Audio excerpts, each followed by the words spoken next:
तो स्टार्ट करते हैं अपनी आरोह भाग 2 से। हमारा पहला चैप्टर दिन जल्दी जल्दी ढलता है और आत्म परिचय, जिसे हरिवंश राय बच्चन ने ही लिखा है। तो समझते हैं इन सारी की कहानी। स्टार्ट करते हैं कुछ इस चैप्टर के इंपॉर्टेंट शब्दार्थ यानी वर्ड लाइंस, जिनका आप अपने एग्जाम में अगर इस्तेमाल करते हैं तो आपके भी मार्क्स इंप्रूव हो जाएंगे।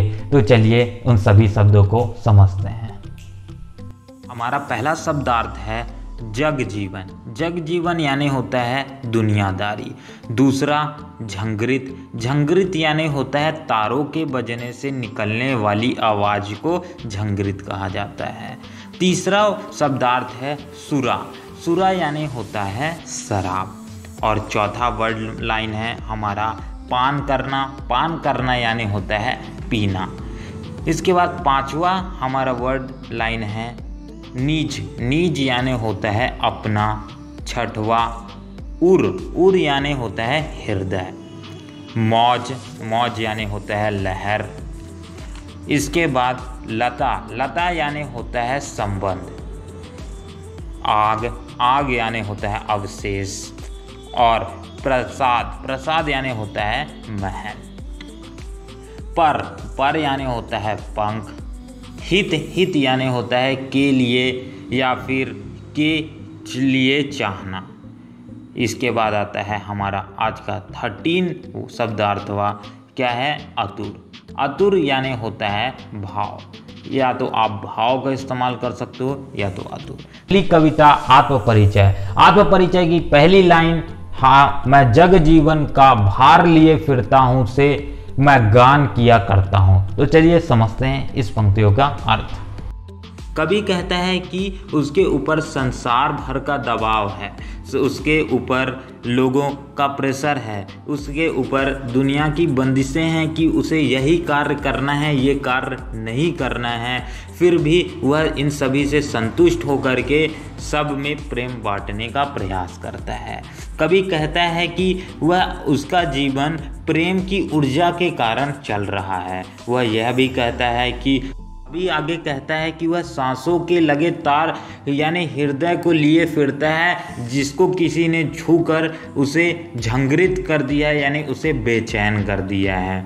और इसी बात को वह आगे दोहराते हुए कहता है कि वह प्रेम की मदिरा पीता है यानी प्रेम का शराब पीता है, प्रेम की तरह दिखने वाला शराब पीता है, जिससे वह दुनिया की रीति रिवाज और दुनिया के बंधनों को वह नहीं मानता।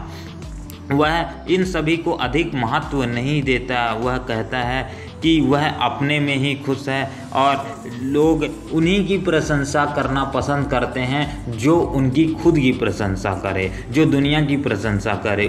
तो ये सारी बातों से वो बहुत ज़्यादा असंतुष्ट है, उसे बहुत ज़्यादा इन सारी बातों को सुन करके बुरा लगता है और इन सभी में वह जीना नहीं चाहता है। वो अपने अलग से ही दुनिया बना चुका है जिसका वह गान करता है, जिसमें प्रेम के साथ वह रहना चाहता है और उसी में वह खुश है और संतुष्ट है। हमारी दूसरी कविता की मैं निर-उर में उद्गार लिए फिरता हूं से मस्त बहा करता हूं। तो चलिए समझते हैं इसका अर्थ। कवि कहता है कि वह अपनी हृदय की वाणी को अभिव्यक्त करना चाहता है, यानी वह अपने दिल की बात सब लोगों को बताना चाहता है।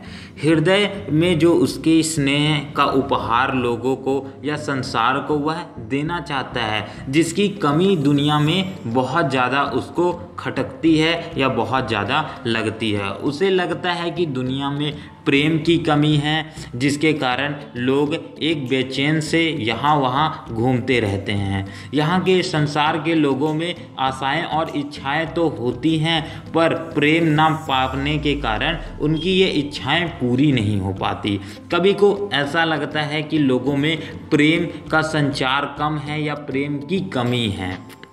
इस कारण कवि कहता है कि वह अपने हृदय में प्रेम की एक आग जलाए रखता है, जिसमें उस आग में वह खुद निरंतर यानी दिन भर जलता रहता है। वह सुख और दुख में एक समान रहने की कोशिश करता है और एक जीवन में के संसारिक एक जीवन में एक लोगों के लिए उदाहरण बनना चाहता है। वह कहता है कि इस संसार रूपी सागर को पार करने के लिए वह अपने जीवन रूपी नौका का इस्तेमाल करता है, या नाव का इस्तेमाल करता है, जो जीवन की कठिनाइयों या की जैसे लहरों को वह उसमें तैर कर आसानी से अपने निष्ठान, अपने प्रेम से पार कर लेता है, और वह लोगों की भांति किसी और साधन की उपेक्षा के लिए बैठता नहीं है। कवि का यह कहने का सिर्फ एक ही मतलब है कि हमें अपने जीवन में कभी भी एक चीज़ को लेकर के बैठना नहीं चाहिए, हमें अपने जीवन में आगे बढ़ते रहने चाहिए।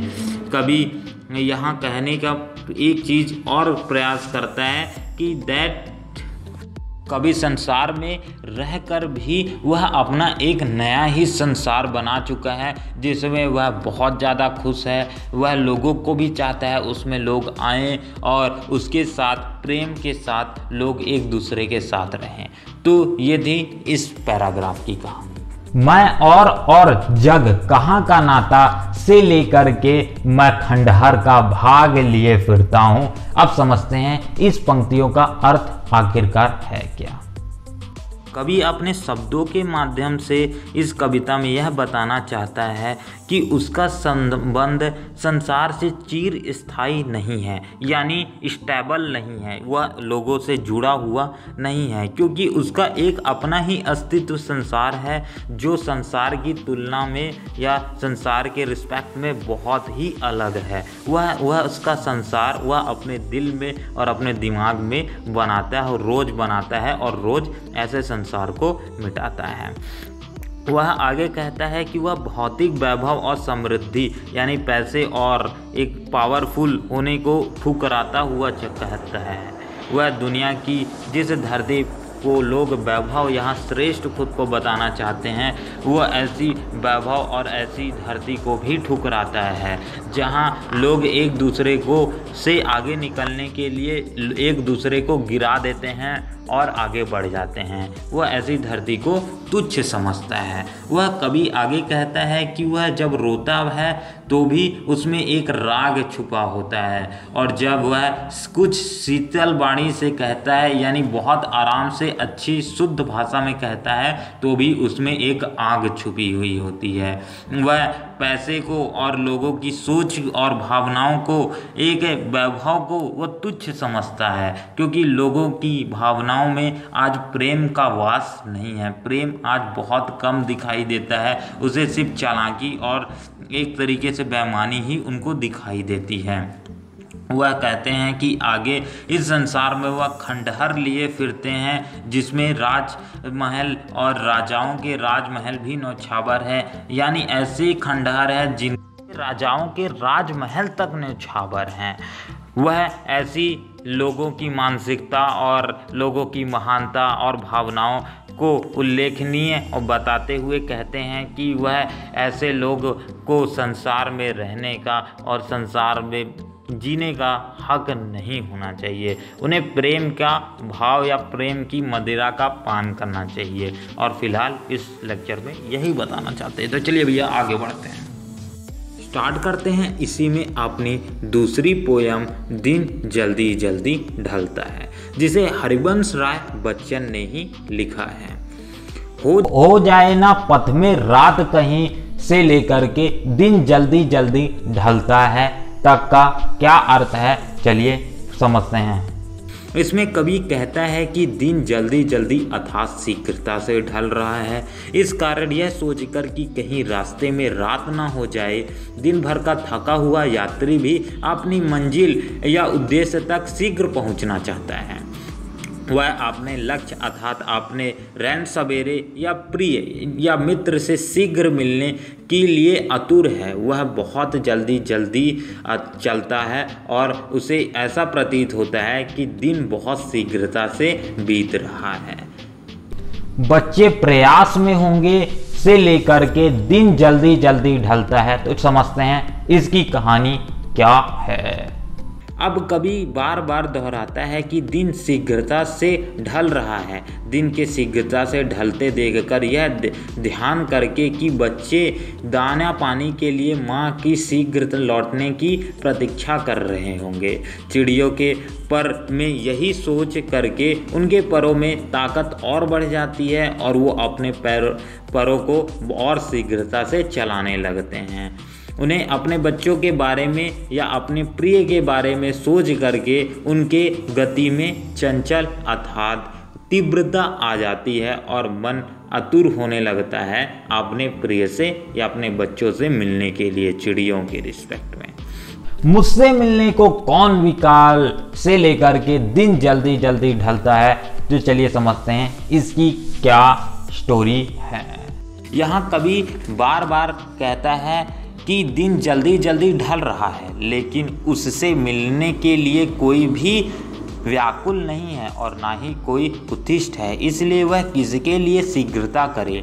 कवि के अनुसार यह भाव उसके पैरों में और गति में शीतलता कर देते हैं, यानी वह धीमा पड़ जाता है तथा उसके हृदय में व्याकुलता और दुख भर जाता है और वो अपने प्रिय और अपने घर वालों को याद करके रोने से लगता है। वास्तव में कवि अपने प्रियतम का संघर्ष चाहता है, यानी साथ चाहता है। वह पुनः दोहराता है दिन अर्थात समय शीघ्रता से बीत रहा है। इस ऐसे में उसे भी अपनी मंजिल और अपनी प्रिय और अपने लक्ष्य से मिलने के लिए आतुरता होनी चाहिए। उसे भी दूसरों की भांति ही अपने मन में श्रेष्ठता और दूसरों से मिलने के लिए विकाल होना चाहिए, पर कवि के अंदर ऐसा कुछ भी नहीं है। तो स्टार्ट करते हैं हमारे कुछ सीबीएसई के ऐसे इंपॉर्टेंट क्वेश्चन जो आपके एग्जाम पॉइंट ऑफ व्यू से काफी इंपॉर्टेंट है और उनके आने के चांसेस भी बहुत ज्यादा है। तो हमारा पहला क्वेश्चन है कि कविता में पंछी अपने घर की ओर लौटने के लिए बहुत उनमें उत्साह है, पर कवि में ऐसा क्यों नहीं है? तो इसका आंसर चलिए समझते हैं। दिन जल्दी जल्दी ढलता है में पंछी तो अपने घोंसले में उनकी प्रतीक्षा करने वाले बच्चों का स्मरण होने के कारण वह घोंसले में अति शीघ्र पहुंचना चाहती हैं। इसके विपरीत कवि के घर पर उनकी प्रतीक्षा करने वाला कोई नहीं है, उनसे मिलने के लिए कोई भी व्याकुल नहीं है और ना ही कोई उत्तिष्ठ है, इसलिए वह यह सोचने लगते हैं कि वह किसके लिए शीघ्रता करें। अतः पंछी अपने घोंसले में लौटने के लिए व्याकुल हैं, पर कवि में कोई उत्साह नहीं है। हमारा दूसरा प्रश्न है दिन जल्दी जल्दी ढलता है कविता में कविता का प्रतिपाक्ष स्पष्ट कीजिए, यानी कविता क्या कहना चाहती है इसे स्पष्ट करना है।